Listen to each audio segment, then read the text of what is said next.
Well, hello, friends and fans of Rock and Roll Love Palace. Today is going to be a little bit of a different video. It's about sobriety. Now, you're going to go take a look at me and go, this guy is sober? Yes, I'm actually sober. I will drink an occasional beer, sometimes two, or a glass of red wine, but I'm not getting out of it and messed up and all that. So, but nonetheless, other than that, let me start from the very beginning and how it all started for me. I was 11 years old, almost 12, and I was hanging out with some older teenagers. I wasn't a teenager at that point, obviously, at 11. And they thought it was funny to smoke pot with me. When you first start smoking pot, at least back in the day, with that type of weed, you didn't get high at first. I didn't. It was at least a couple months later when I did get high, and this is about how it actually when I actually got high itself. What happened was the guys that I was hanging with told me they had an extra ticket to a Kiss concert. This is 1977, and I at that time period, at least down in this area, you can get a lawnmower and go cut lawns and come up with some cash as a kid, and that's what I did. I went and got a bunch, cut I don't know how many yards, like $5 a yard. That included breaking, edging, and cutting the damn front and backyard too. Well, come up with the money, went to the Kiss concert, and some of you that are older would remember this. The liner inside the Cheech and Chong Up in Smoke album was a big rolling paper, and one of the guys had rolled however much weed it would hold, probably an ounce or two, into a great big joint, but like this, like you've seen in the Up in Smoke movie. And well, anyway, it was at a place called the Summit in Houston, and we was up in the nosebleed section, and yeah, he fired that up, and we was all smoking on it, and all of a sudden, I realized something's different. I'm actually stoned. I think I'm actually stoned, and so it also kind of goes along with how I started playing guitar. 'Cause at that point in my life, I hadn't started playing guitar. I made my way down to the stage because I had to get down to the stage, and at that time period, they didn't have security like you see at concert venues now, and I got all the way down there, and I remember jumping up and grabbing the edge of the stage and lifting myself up. And Ace Frehley's guitar had, just as I did that, exploded. As I recall, it was he set it down in a stand, and it exploded. And I'm like, whoa, I gotta learn how to play guitar. And that's how that took off from there. I'm not a very good guitar player, but I do enjoy playing. But nonetheless, that's where my drug use started. And by the time I was 11, almost 12, by that point, or not long after that point, by the time I was 13, 14, I had done all kinds of shit by that, drug wise. I don't recall doing speed till later on, but a lot of downers. Back in that time period, it was 714 lemon Quaaludes, Valiums. God, I'm trying to remember. There's kind of blackouts there, but nonetheless, that's where my drug use started. I really didn't start drinking till later on in life, where for me, drinking on a large scale like that would always lead to other things, and it did. Particularly as when I became an adult and working and other things. I would get drunk and I'm kind of jumping around a little bit, but I discovered when Angela and I broke up back when I was around 30, 29, 30. Uh, I was at a so-called friend's house. At this point in my life, I would do nothing but drink. Occasionally some acid, you know. Me and her would get those Stephen King audiobooks and put on some candles and drop some acid and listen to that, you know, all night long. And don't get me wrong, I did have some good times, but it wasn't worth the consequences later on, which I'm getting to. But at any rate, I was at a so-called friend's house, and I was real depressed when her and I broke up because I was the one that walked out. I had found out she'd been cheating, and I'm very against that sort of thing. I don't do it. I never have in a relationship, and someone at that did it to me. It was just devastating, you know. And there were some other litigating circumstances, like her mom was murdered a few years before by four black guys and a girl working at a convenience store. She was her mother, and totally destroyed Angela. I mean, she was already an asshole, but she became even a worse person. Uh, she just would, you know, I don't know, she's lost her mind, which is more than understandable. That happens, you know, but she just wouldn't let it go. Couldn't let it go. I don't know. I can't. She's still alive, but her and I do not talk. You know, we have throughout the years here and there, but there's just, you know, there's really not a lot of a lot of conversation. Besides, I'm with Brenda now, and that's how it's going to be. And I don't go back to my exes. You know, even if Angela would have offered it up to me, so to speak, I'd turn it down. You know, I just wouldn't do it. But at any rate, I was at this so-called friend's house, and I was real depressed because I still, at that time period, I really did love Angela, but I couldn't put up with her cheating, and homeboy said, "Look, dude, you're so depressed. You're making me depressed. You're gonna do a line." And I knew what he was talking about, but I didn't know how to do it. And he broke me out two big rails, about like this long, yeah, about like that, and he broke one out for himself. He said, "This is how you do it." And he snorted his rail up his nose.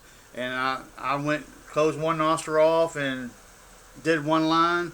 Then I didn't feel anything. I felt something in my sinus, but I wasn't getting off on it or nothing. But I did that other line, and it dropped just right, and it hit me. And I went, "Oh my God, I found the answer to everything." Yeah, I sure did, all right. It was my introduction to my addiction to cocaine. I was already addicted to alcohol. I was already addicted more or less to other drugs. Um, uh, Man, it like $286,000 later, in 6 months, I was thoroughly addicted to cocaine. Terrible, terrible addiction. I didn't realize what kind of hell I'd gotten myself into. That come about 12 years down the road. Uh, it it cost me my career. I destroyed my career in the whole Houston area. It got to where no one would hire me in any engineering firm at all. They wouldn't do it, you know, because I'd go work, maybe make one or two paychecks, and off to the dope house I'd go, you know. And word finally got around to everybody to say, "Hey, don't hire that guy. He's messed up," you know. So at any rate, for 12, I got to where I had to go pipelining, and I got it in my head, and I heard about this in AA classes, or I was not mandatory. It wasn't mandatory for me to go. I went on my own accord eventually, but that's way down. It was way down the road. About 12 years, something like that, and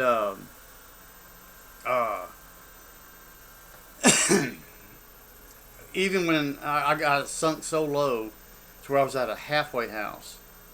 And I don't know if any of you have ever been to a halfway house. They are not it's not fun. You're surrounded with other people that are just as screwed up as you are.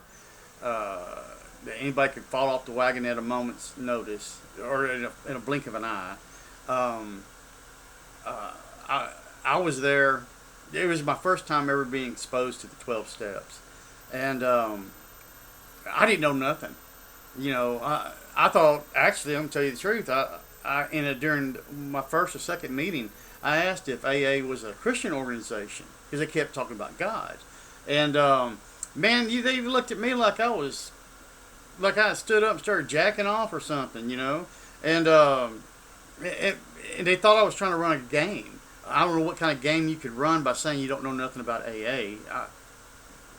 But I found out as time went on, it was 3 months that I was there, that every one of those people had been through the AA programs over and over and over and over again.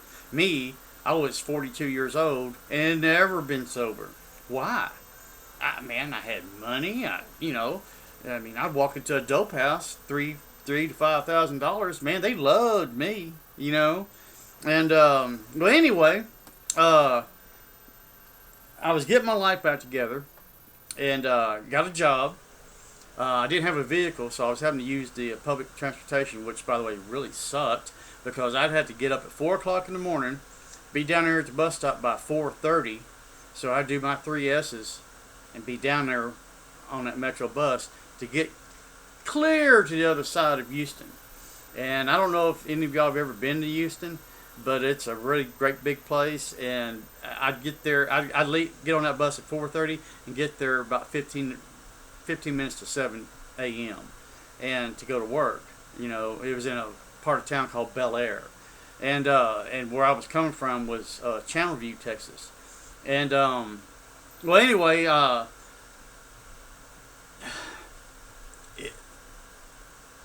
incident happened where rush hour was occurring. We was 2 blocks from the office. They called us. One of the designers, engineers, or something, wanted us to go all the way to the Woodlands, which is way, way north Houston, for one job, and then come back. Well, it'd been great, but I had to be back at the halfway house by a certain time, which was 8 p.m. if I remember correctly. And if I wasn't, I was going to get thrown out. And I wasn't in the position to get in another place at that point. I told the guy I was with what was going on, because I hadn't even told him I was staying at a halfway house. And, well, the next day, guess what happened to yours truly? They fired me for that.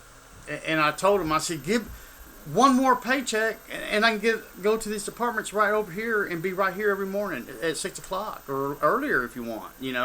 Wouldn't hear it. And so they threw me to the wind. Which, by the way, several months later, that company completely closed down. They had a bunch of crews working, but it died. Whether it did have nothing to do with me, at least I don't. In some ways, I like to believe that God allowed that to happen, but I kind of doubt it. It just the way the market went. Because it was doing what they call title surveys, and which is just individual properties, like in suburban areas. Well, anyhow, in new construction, for new suburban areas. Well, anyhow, I went out, got another job. I had a good attitude about it. I was like, I'm not supposed to be there for whatever the reasons. I don't understand it, and so I had this other job, and other jobs come off one day and said, and they did not know I was also, again, at a halfway house. I guess I should have told them, in retrospect. But in retrospect, I was really glad to end up getting out of there eventually. They told me they wanted me to go out of town Monday through Friday, be back on weekends. Well, I talked to the house managers about it, and they said, you're not ready. And I said, what do you mean I'm not ready?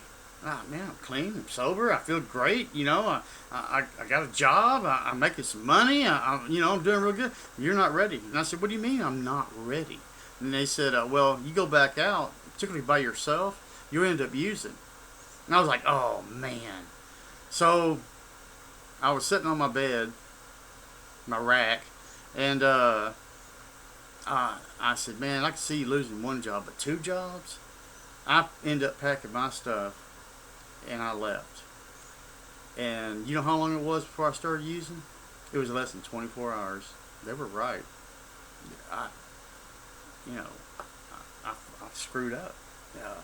And I ended up putting myself through 2 more years of drugs and alcohol on a scale. Because all in all, I OD'd 18 different times. Yeah, 18 different times. And and I'm still here. I don't know why. There's a purpose, but what that purpose is, I do not know. I could speculate on some things, but I'm not sure. But nonetheless, I put myself through all that, and 2 years later, I was at a dope house. I was I'm going to tell you how I got delivered, or that's what happened to me. I got delivered, and in the big book, it'll talk about some people that happens to. It happened to me, and I'm here to tell you, I'm one of the more unworthy individuals to allow that for that to ever have happened to a person. Trust me, I destroyed. I had allowed drugs and alcohol to destroy my life. Everything else was secondary. Food, sex, shelter, clothes. That getting high and getting drunk was number one. Everything else took a back seat. Also, at this point, I discovered Xanax, and my pattern was, because I worked, believe it or not, I actually was able to find a job in another surrounding town down in League City toward Galveston, and I'd get off from work, get drunk, decide I didn't mean to pick me up. At this point, I was smoking crack, not just snorting it. I preferred to smoke it at that point in my life, and when I got 2 out there, it was time to eat some Xanax to come on down. I did not know this till later on, that a lot of people would do that and die. And they would go to sleep and just not wake up. A lot of people. How I didn't. Only thing I can think of was the good Lord above looking after my dumb ass, because I was on, I should have died and not come back, Well, anyway, after totally screwing my life up even more so, I was at a dope house. I had what I called my dope kit with me. My dope kit was a shaving kit that took everything out, and I'd put stems in there, and Brillo, and push rods, and extra lighters. So when one glass stem would get too hot, I could set it down and get a fresh one, and keep getting high. Well, when I went to the dope house that night, I had my kit with me. They was about to cook up a new batch, or what they call a cookie. It's a big old round thing, about like that, and about yay thick. This one was, as I recall. And I said, hey man, before y'all start doing that, you think I can do me a little bitty line? I mean, y'all know, I had money in my pocket, and they knew my game. I said, do a little bump, so I know what I'm going to get off into. And they said, oh yeah, man, I'll turn you on right now. So they broke me out of line. I did it, and it made it ether cut. And I was like, ooh, yummy, and so they cooked it up, dried it out, and all that stuff, and broke me off a big old slab, because my rule was anything less than $100 I wasn't going to touch, because all it was going to do is piss me off, and just, I couldn't get nowhere. I could get that buzz for a few minutes, but I wasn't going to be able to continue on, unless I had at least $100 worth. That was like about maybe 20-30 minutes worth of crack for me. But anyway, they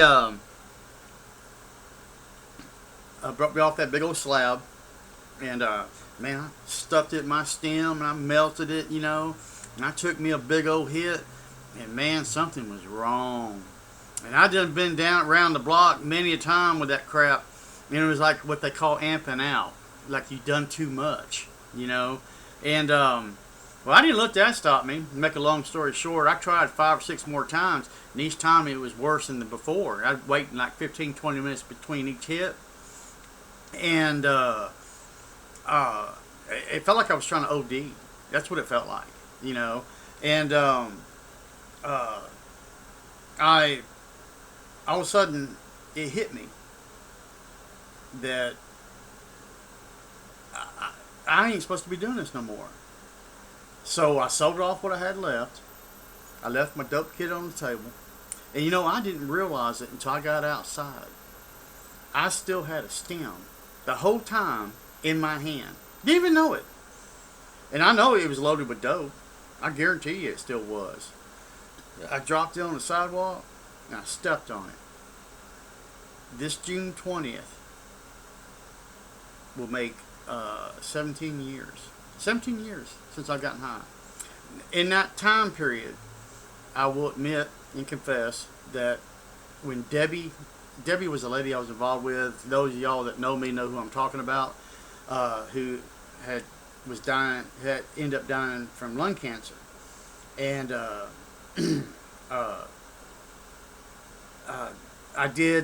was really upset about it. It is just my excuse. You can construe it to however you want to make out of it, but I had 2 slips. I was drinking. I started drinking, and guess what? Mr. Crack was right there waiting on me. Someone put some in the stem, handed it to me, and out of habit I took a hit, and I realized what I had done. And I said, man, I don't even want to get back off into this. And I had the fortitude to get up and walk away in those 2 incidences. And I did. And regrettable. There was a few months there I kind of lost my way after Debbie passed. I was really hurt. That was a hard one. That was a hard lesson in life. Something to go through. I didn't like that. I don't like that. I don't want that for anybody, but unfortunately that's part of life. And to lose a loved one. And I was getting drunk. But prior to all that, in my first year of sobriety, I knew something was wrong with me physically.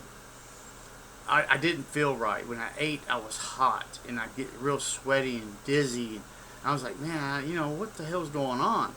Then 1 month, I lost 100 pounds in 1 month, out of nowhere. And then the next month, I lost 75 more. I had come down from 375 pounds. That's how fat I had bloated from the drugs and alcohol. And I hadn't really lost any weight. But I heard my phone going off. But at any rate, what had happened was my sobriety was reinforced by diabetes. Because I don't care. I guess some people, some alcoholics who are diabetic and they continue to drink, man, I can tell you what, when after Debbie died, I started trying to drink again, using her death as an excuse is what it amounts to. And that's what it was. To feel that bad from drinking. Oh my God. I think I'd rather dress as a Klansman and go to a Black Panthers meeting than feel that bad. Oh, terrible. But anyway, after I got back on the wagon, reinforced with diabetes, I end up having a very profound experience that I speak about on another video. For me, it was a very spiritually awakening incident or experience that I still try to maintain to this day. It led me to a very more spiritual life, even more so than with AA. Am I glad to be sober? Yes. I like having my mind clear. I like having my soul clear. Um, I like being clean. Uh, God, because I deeply believe in God. I just don't believe in God in the way that He's been made out in a lot of organized religions, be it Islam, Christianity, Catholicism, whatever. Uh, I just don't cotton that way. I we used to go to the Assemblies of God uh, when I was a teenager, and uh, that really ended up giving me a bad taste about organized religion. If that's what, but hey, if that's what your path is, and that's how you get your spirituality, that's great. But for me, it, it's I just don't buy into it the way that whole setup is, be it Baptist or whatever. But at any rate, it, next month, June 20th, 17 years. Hard to believe, and I'm still here. And I don't what God has in store for me, man. I don't know. I know this that he after Debbie passed, and I was miserable and unhappy for like almost 6 years. No dating, no sex. Didn't want anybody around me. Uh, uh, I did ask God to send when I realized how miserable and alone that I was, that either send me somewhere to meet somebody, or put someone in my life. And I had known Brenda for about 7, 8 months, maybe a year, but I never thought of her in that sense. I just didn't. I've been out of the dating game for like almost 12 years altogether. And uh, I will admit I thought she had a cute ass, but it never went any further than that. Well, one night, uh, Brenda and I was on the phone, and she said she had to go because she had thought out a bunch of fish and she was going to cook it up. And I made the offhand comment thinking I'm going to go down to Lone John Silver's and get me some fish. That's what I was thinking. And because I made the comment, I said, gee, I ain't had any fish in a long time. And I was trying to figure out how to get down to Long John's. And she said, well, look, I got all this fish. Why don't you come and have supper with me? And I said, you know what? The hell with Long John Silver's. I'll be down there. Because we lived in the same complex. And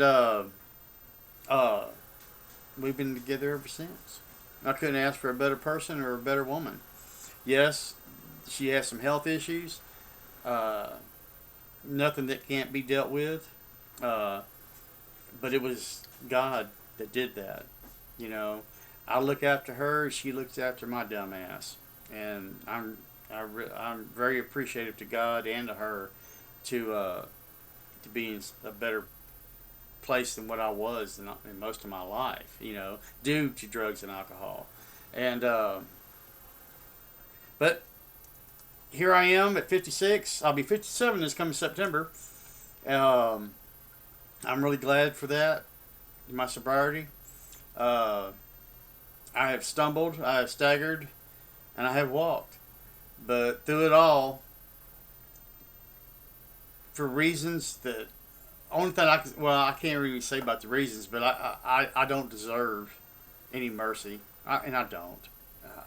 I did some really bad, terrible things in my life that I'm ashamed of, very ashamed of, and well, God looks out after me, and I don't deserve it, man. I'm telling you. I mean, I remember what it was like, that hell that I lived, and it was a hell.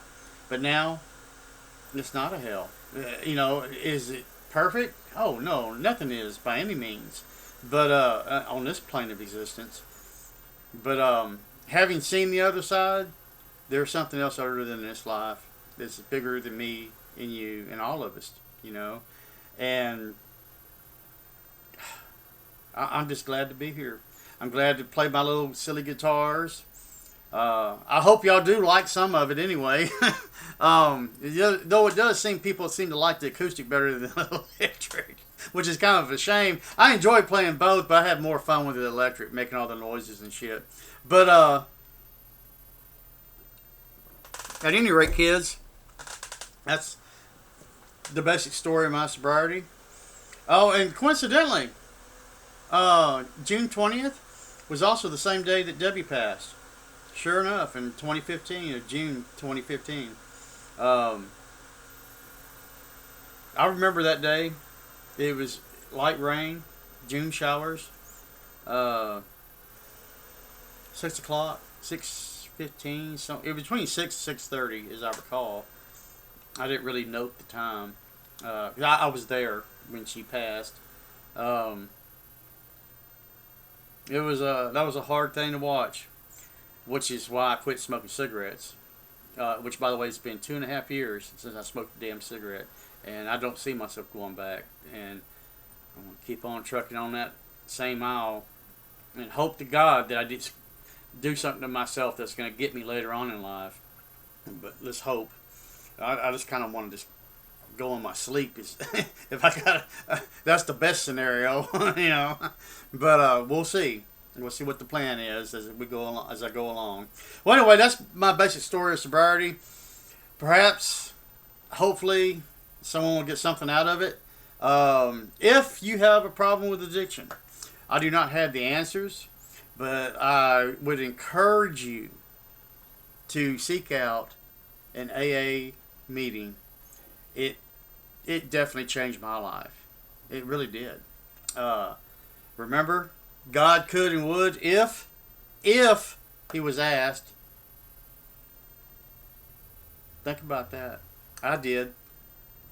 And I found out that if he was asked, you don't have to get on your knees and scream and cry and act like some kind of fool. Just talk to him like I'm talking to you right now and say, look, this is what's going on. You know this. I need some help here. A little guidance, something, you know. And I don't talk to God every day. I don't. Not even every week. You know, I just don't. But I know there is a God, and I do believe he does look out after us. Sometimes, like in my case, he steps in for reasons I do not comprehend to get us out of whatever mess we got ourselves into, like yours truly did. So anyway, kids, that's my story of sobriety. Once again, I've done said that a couple of times. Go to AA if you got an addiction problem. It's not just for alcohol. You can apply it to other addictions because it's all mind-altering substances. Anyway, that's it for this video at 33 minutes, and y'all have a wonderful day. Thank you.